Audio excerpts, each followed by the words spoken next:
Y regresamos a Directo al Punto. Soy Adaitza Cortés y ya estamos aquí con el licenciado Rolando Emanueli, a quien le damos la bienvenida. Buenas noches. Buenas noches, Adaitza. Un placer siempre compartir contigo en tu programa. Eso es así. Ahora es que vamos a hablar de la Junta de Supervisión Fiscal. Vamos a hablar un poquito de esta decisión del apelativo que toca directamente a las uniones. Y estaba diciéndote en la pausa que la jueza Laura Taylor Swain está bastante activa, el que se creía que porque estábamos en plena época eleccionaria, el tribunal que está trabajando con la quiebra, ¿verdad?, de Puerto Rico iba a estar con los brazos cruzados, pues se equivocaron. Así que, licenciado, a ver, ¿con qué empezamos? Empezamos con esa decisión del tribunal apelativo y cómo afecta esto a las uniones obreras. Mira, esa decisión es sorprendente a nuestro juicio porque ya en otro caso que se está ventilando ante la jueza Taylor Swain, se había establecido que hay base para cuestionar las medidas de austeridad que impuso la administración de García Padilla y la administración de Ricardo Rosselló en contra de los derechos de los trabajadores. El caso que resolvió el primer circuito de Boston es el caso de los obreros del Fondo del Seguro del Estado, que estaban cuestionando la aplicación de esas leyes a la Corporación del Fondo del Seguro del Estado, porque el fondo es una corporación independiente y que tiene sus propios ingresos y su solvencia.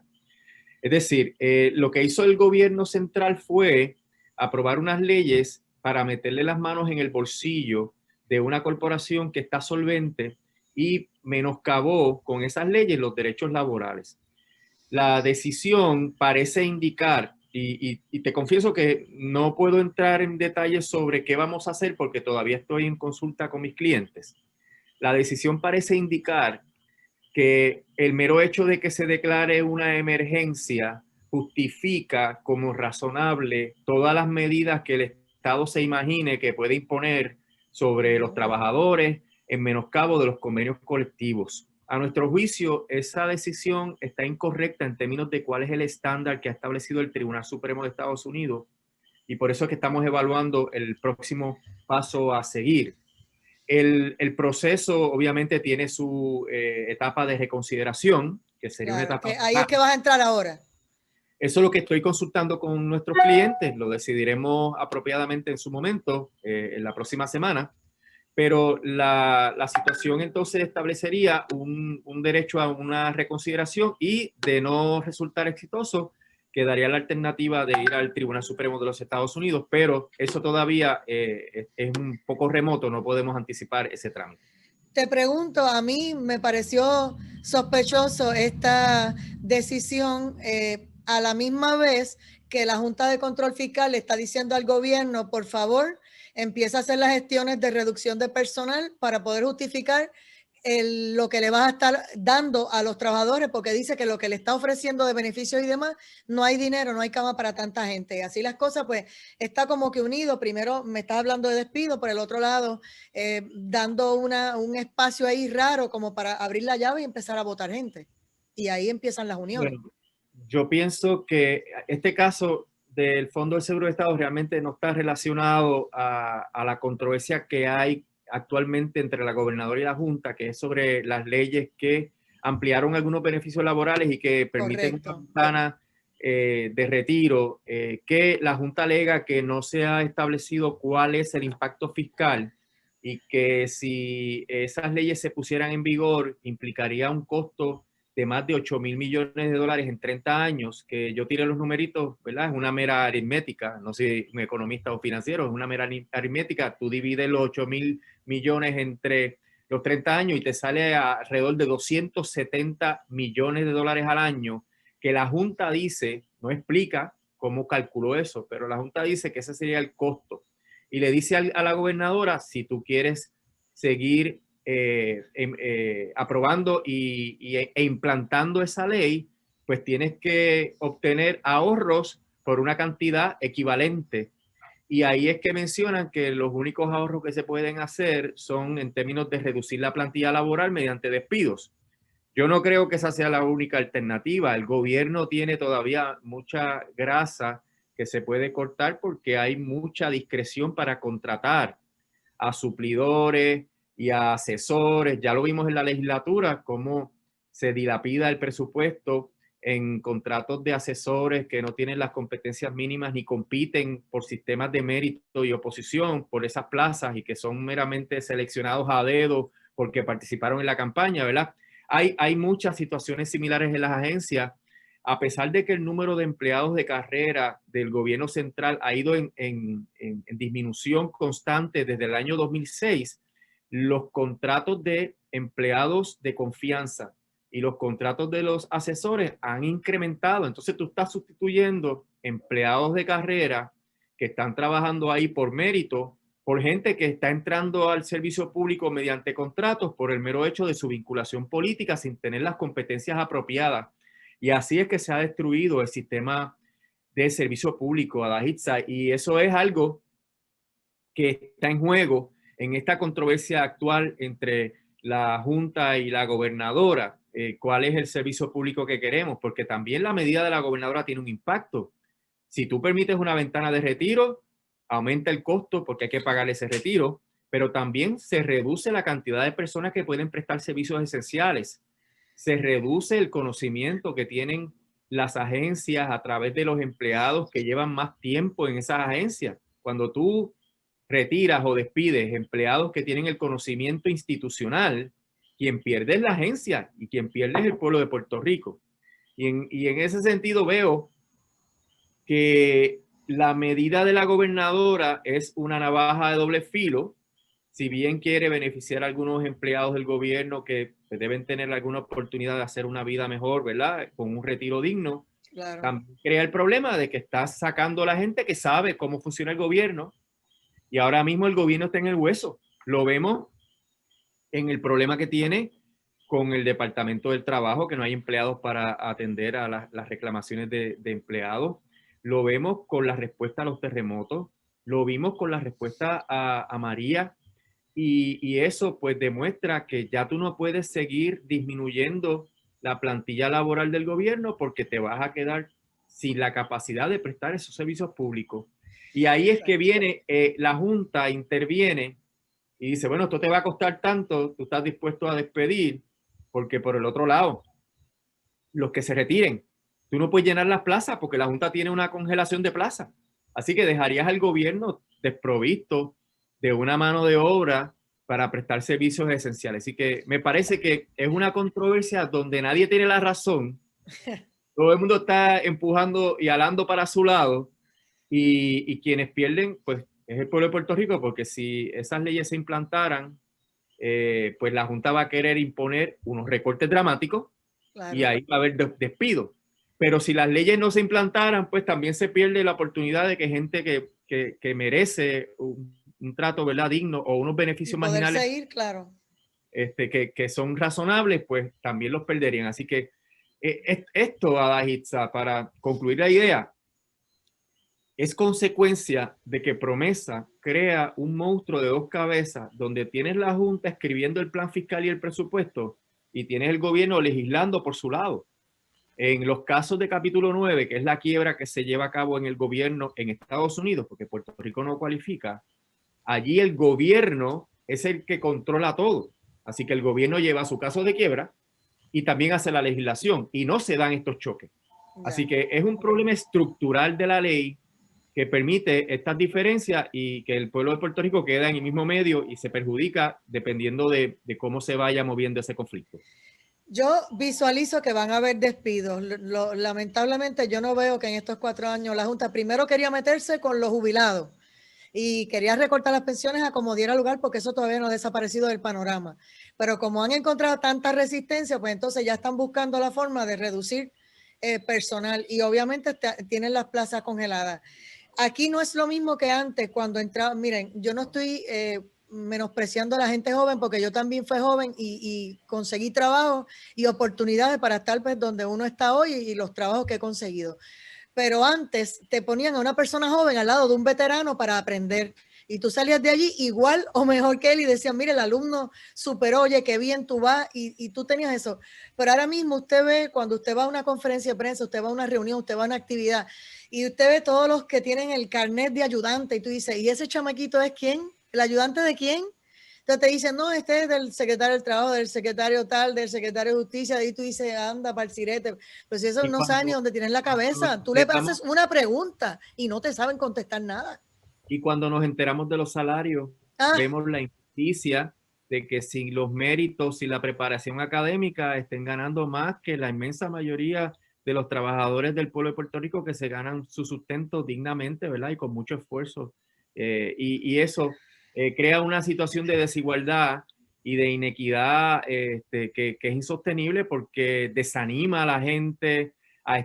La gente no quiere estudiar porque dice, pero ¿para qué yo voy a invertir tiempo, dinero, esfuerzo en mis estudios si aquí esta gente con meramente afiliarse y ser alzacola de un político tiene más salario y mejores beneficios que yo? O sea, crea unas situaciones de tensión social que son innecesarias. Yo creo que el servicio público hay que reformularlo, establecer otra vez el principio de mérito, establecer escalas ocupacionales y salariales y fortalecer las áreas que el pueblo de Puerto Rico requiere para que tenga los servicios esenciales bien cubiertos. Y eso es una agenda que está inconclusa, Dajitza, y que se fue deteriorando en los últimos 10 años con este asunto de reducir el personal de la agencia y de aumentar el personal de confianza y los contratólogos, ¿verdad? Que de repente aprenden a hacer cualquier cosa. Te venden un día pruebas, el otro día te venden un sistema de computadora, un cuadro telefónico. Fíjate que te estoy trayendo dos ejemplos de las dos las últimas dos administraciones, ¿verdad? Los dos fraudes que han habido.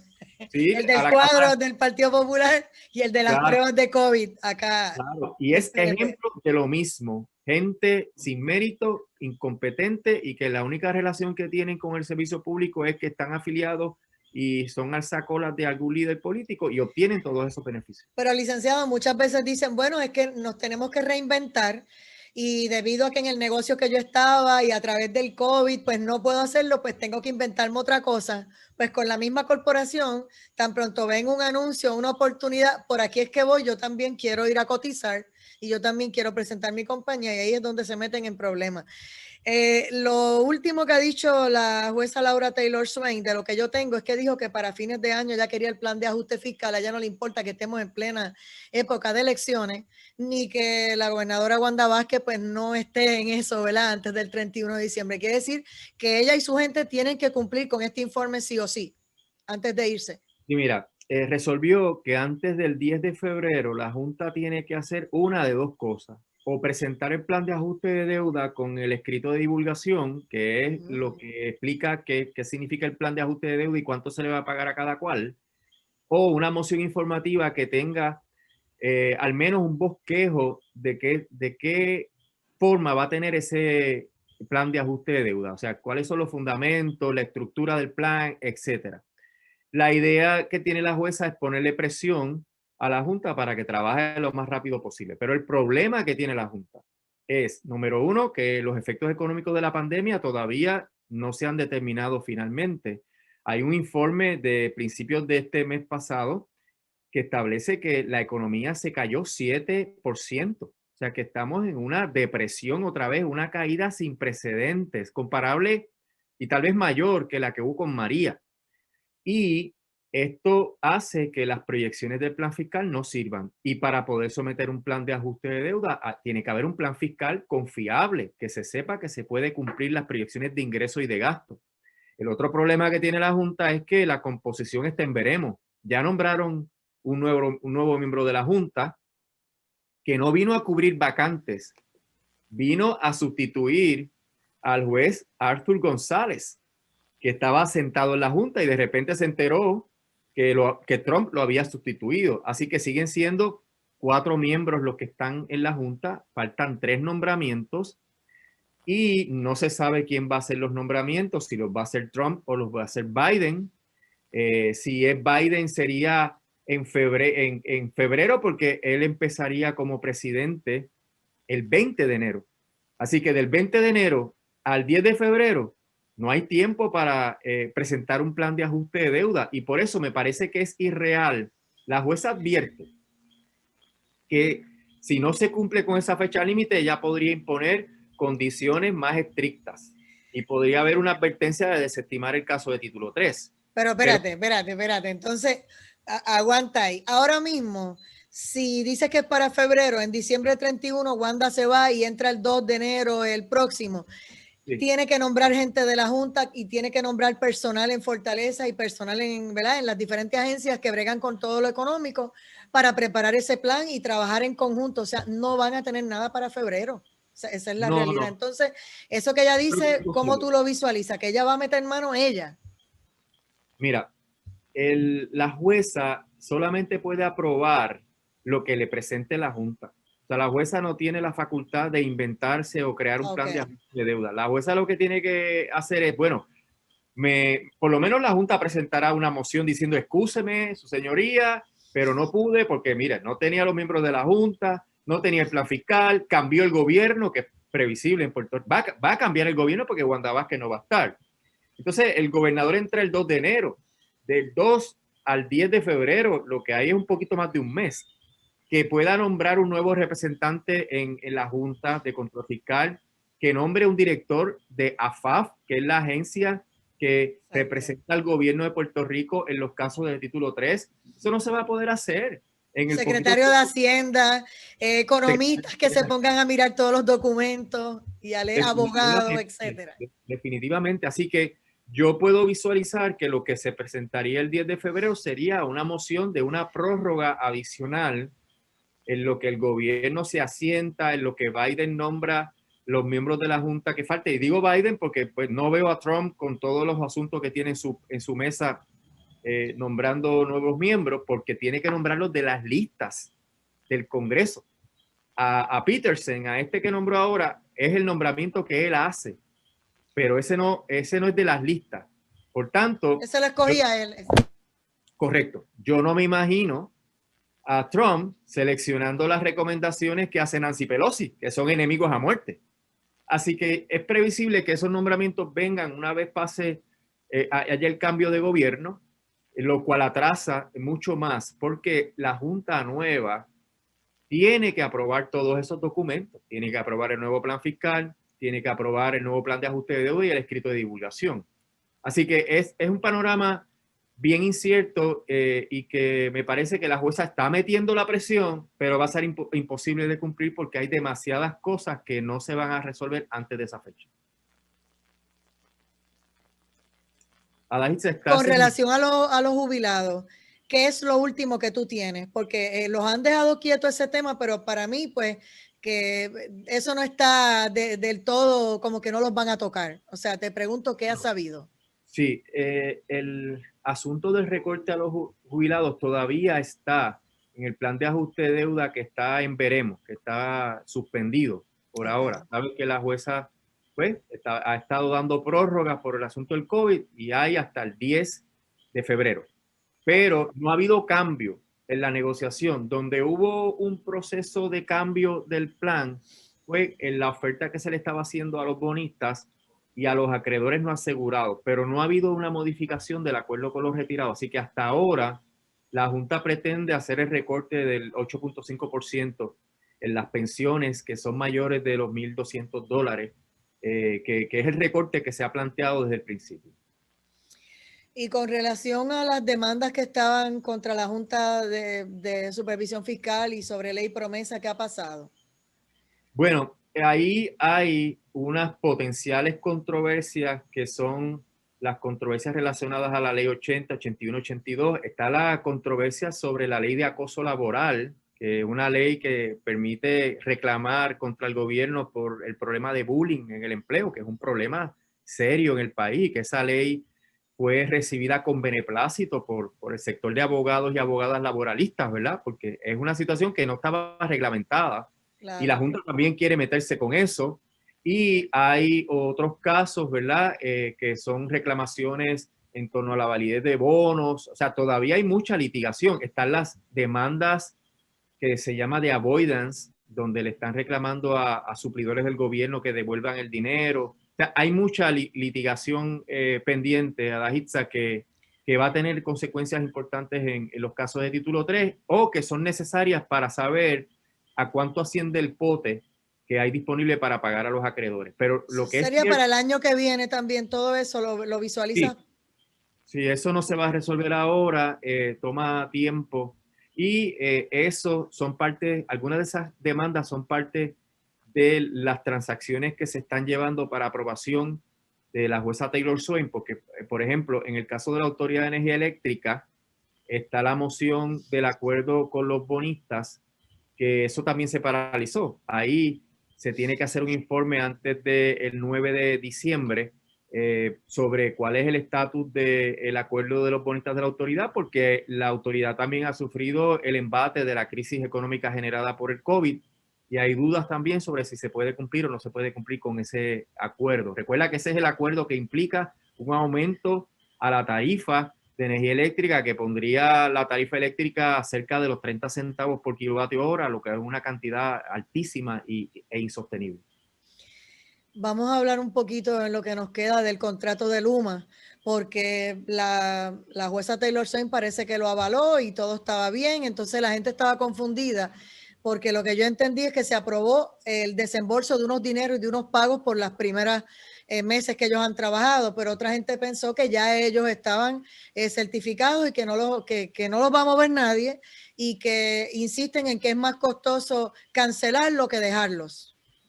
Sí, mira, en realidad sí hubo mucha confusión. Se publicó una nota periodística que afirmaba eso, pero se corrigió eventualmente porque lo único que estaba ante la consideración de la jueza era la aprobación de los dineros de gastos y honorarios en la etapa de transición de Luma. Luma está en una etapa de transición, está montando su negocio Luma en Puerto Rico y desafortunadamente montar el negocio va a estar sufragado por los dineros de la Autoridad de Energía Eléctrica. Y en esa etapa no se está aprobando el contrato, se está aprobando que esos desembolsos sean prioritarios como gasto administrativo en la quiebra. Okay. Que eso lo que significa es que se le va a pagar primero y completo antes de que se confirme un plan de ajuste de deuda. Luma cobra siempre, según eso. Esa decisión se apeló por la UTIER y el sistema de retiro. Así que estaríamos tramitando esa apelación y que el circuito resuelva, eso ya será entrado el año que viene.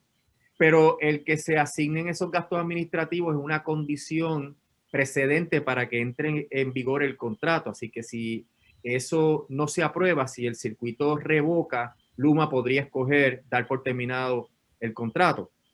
También está pendiente la impugnación que se hizo del certificado de energía en el Tribunal de Apelaciones y es posible que se presenten otras acciones judiciales ya cuestionando la legalidad del contrato, porque el contrato viola muchas de las políticas legales en Puerto Rico, porque por ejemplo, la ley 120 establece, que es la que habla sobre la privatización de la autoridad, establece que hay que respetar los derechos laborales de los empleados de la autoridad y el contrato de Luma lo único que garantiza es que Luma los va a entrevistar y que contratará a los que Luma entienda que Luma necesita y por ende no hay garantía alguna de seguridad de empleo, porque lo otro que dice el contrato es que esos empleados pasarán a otras corporaciones públicas o a otras partes del gobierno, pero ahora mismo la Junta no permite ninguna contratación.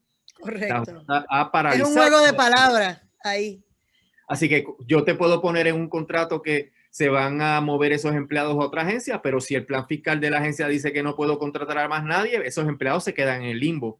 Así que eso es uno de los ejemplos de cómo el contrato viola políticas públicas fundamentales y cuando un contrato viola la ley, la moral o el orden público es nulo y la nulidad lo que significa es que hay que devolver las prestaciones, lo que te pagué me lo tienes que devolver y el contrato nunca entró en vigor, por tanto no hay penalidades. Así que es bien importante una litigación que alegue que el contrato es nulo porque Luma no podría reclamar ningún dinero ni penalidad al gobierno de Puerto Rico. Hay muchos abogados involucrados en todos estos contratos. Ellos no se percataron de eso que usted está diciendo, que ahora lo tenemos que litigar en los tribunales y gastar dinero para llegar a la decisión final de si sacan a Luma o no. ¿Qué pasó ahí? Los culpables son los abogados de la Autoridad de las Alianzas Público-Privadas, que fueron los que gestionaron y negociaron con Luma un contrato que el término correcto, ¿verdad? Y una palabra bien interesante es leonino. Contrato leonino es que cuando tú lo miras, todas las cláusulas y condiciones son a favor de una sola parte. Y cuando tú lees el contrato de Luma, que es un contrato bien extenso y bien técnico, te das cuenta de que no hay nada que beneficie a la autoridad porque la autoridad paga todo. Luma suspira y hay que pagarle por el suspiro. Y es como hemos dicho en otras ocasiones, es como si la autoridad fuera dueña de una casa y se la va a arrendar a Luma. Se supone que Luma pague renta, pero no, es al revés. La autoridad le da la casa a Luma, Luma ocupa la casa y para colmo, la autoridad le paga renta y le paga el agua, la luz, el teléfono, le paga el mantenimiento y le da dinerito para que vaya a la fiesta, para que vaya al cine, le da todo, porque hasta los gastos de entretenimiento le reembolsa la autoridad. Y eso es lo que implica un contrato leonino, un contrato totalmente perverso en contra de los intereses del pueblo de Puerto Rico. Y eso es ilegal y eso está resuelto por el Tribunal Supremo, que cuando el gobierno contrata de esa manera, el contrato se puede anular.